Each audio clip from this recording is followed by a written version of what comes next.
আজি মই তোমালোকক ঝুমুৰি ছন্দৰ বিষয়ে কম। ঝুমুৰি ছন্দ, জোনা বা একাৱলী, কুসুমমালা, দুলৰি, লেচাৰী এইবোৰ সাধাৰণতে তোমালোকৰ হাইস্কুল শিক্ষান্ত পৰীক্ষাত আহি থাকে, সঘনে আহি থাকে। গতিকে মই আজি ঝুমুৰি বিষয়ে কম।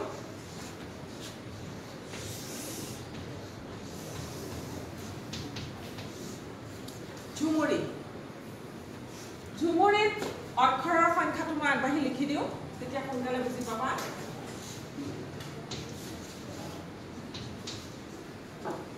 দুটা চৰণ থাকে, দুটা চৰণত আকৌ পৰ্ব এনেকৈ এটা পৰ্বত 4 মাত্ৰা, এটা পৰ্বত 4 মাত্ৰা, মানে তাৰপিছত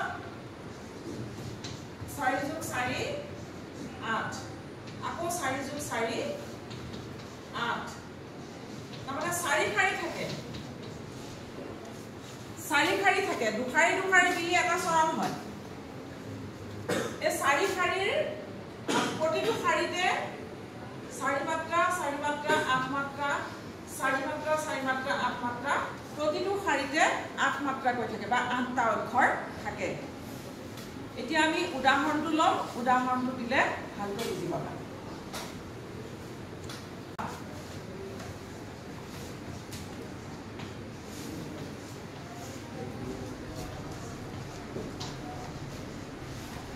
এহি মতে বীৰ 2,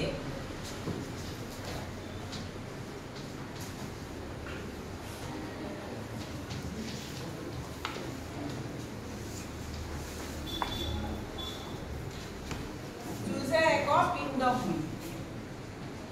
এইখিনিলৈকে এটা চৰণ, কিন্তু আমাৰ দুশাৰী দুশাৰী আছে, প্ৰতিটো চৰণতে দুশাৰীকে আছে, হয়নে? গতিকে আমি ভাগ কৰিম চাবাচোন কেনেকৈ। এহি মতে এটা পৰ্ব, আকৌ এইখিনি বীৰ 2 এটা পৰ্ব, যুঁজে এক এটা পৰ্ব, পিণ্ড ভূমি। এতিয়া প্ৰতিটো শাৰীৰে অক্ষৰৰ সংখ্যাবিলাক হিচাপ কৰাচোন, কিমানকে আছে?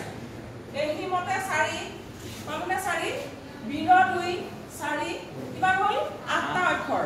ঠিক তেনেকে পিছৰ শাৰীটো যুঁজে এক কিমান হ'ল? 4, পিণ্ড ভূমি 4, মুঠতে 8টা পালো। গতিকে এটা চৰণত আমি কেইটা পালো? 16টা অক্ষৰ বা 16টা মাত্ৰা, হয়নে? এবাৰ আমি পিছৰটোলৈ আহিছো।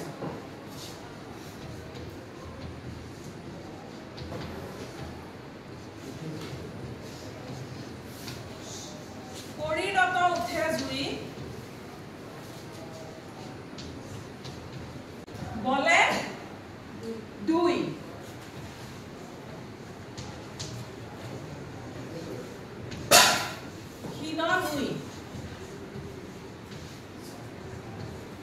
এতিয়া আমি স্তৱকটো সম্পূৰ্ণ কৰিলো। কৰিৰত 4টা অক্ষৰ আছে, হয়নে? উঠে জুই 4টা অক্ষৰ, এইখিনি বলে 2 4টা অক্ষৰ, ক্ষীণ 2 4টা অক্ষৰ। কৰিৰত উঠে জুই, বলে 2 ক্ষীণ 2।